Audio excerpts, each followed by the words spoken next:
Hi there, it's Bobby, aka Paginator, and I'm here today to decide whether to keep going with my current read or pick up something else.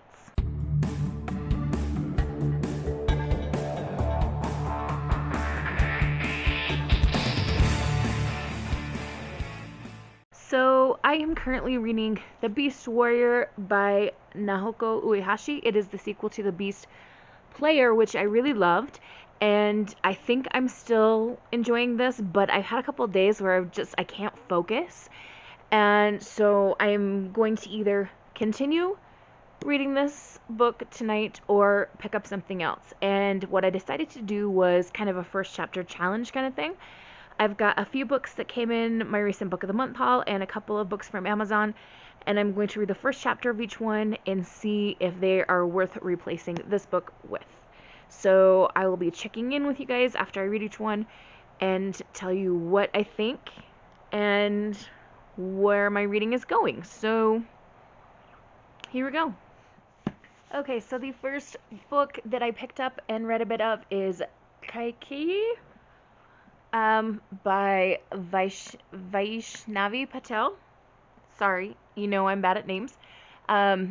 This is about a daughter who is basically only valued by her family for the marriage that she might be able to make at some point.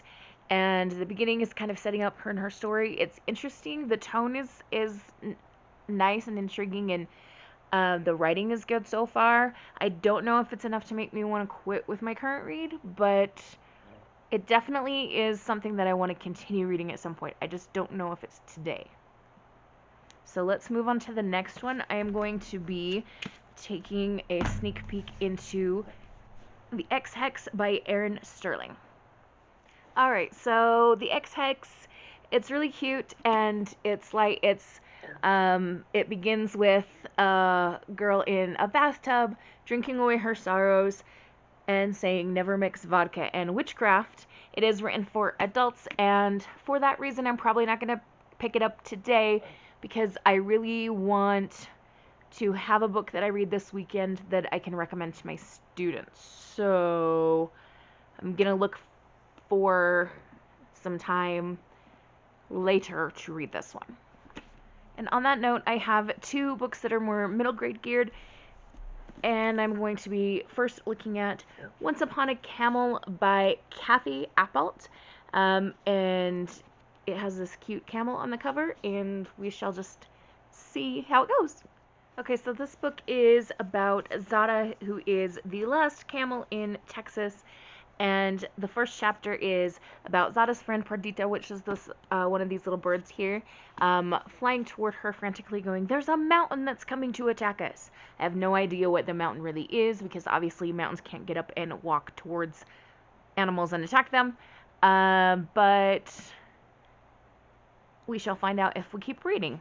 It's cute so far. It has some illustrations in it. For example, here is the bird flying to Zada, and there's not much in terms of the amount of text on each page, so that will be appealing to students. Whether I read this weekend or not, I can get kids to read this because they love short books. And I think this is going to be the last one I try out today. This is Bloom by Kenneth Opple. I will be back soon with some thoughts. Alright, well apparently I have saved the best for last because this one has caught my attention for sure. Again, this is Bloom by Kenneth Opple.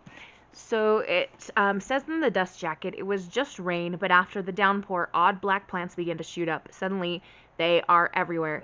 They take over fields and twine around houses, they bloom and throw off toxic pollen, and they feed. Strangely, 3 teens on a small Gulf island seem immune, Anaya, Petra, and Seth. What's their connection? What's their secret? A week ago, they wouldn't have thought they had one, but they'd better figure it out fast. The invasion has already begun. So we start with a little prologue of some people searching in a helicopter up above for a lake shaped like a bean, and they can't find it where it's supposed to be, and they realize it's completely covered by what at first they think are trees, but then they realize they are not trees. Then we go into chapter 1, which is about Anaya, who is allergic to everything. All kinds of stuff. So she is begging to stay home from school because she's feeling crappy, and is just kind of leading us into getting to know her as a character. I'm really interested in this and continuing it, so I think what I'm going to do is read a bit more in this book and maybe still keep out the Beast Warrior in case I decide to flip back into that one. Yes, I'm going to have multiple books going at once. What else is new? Anyway, yeah, I don't know how you guys are doing, but I hope your reading is going better than mine, because as I said, I have had a really hard time focusing recently, and it's been a struggle. So I'm going to sign off now and wish you all a wonderful, magical, and bookish day. Happy reading. Adios.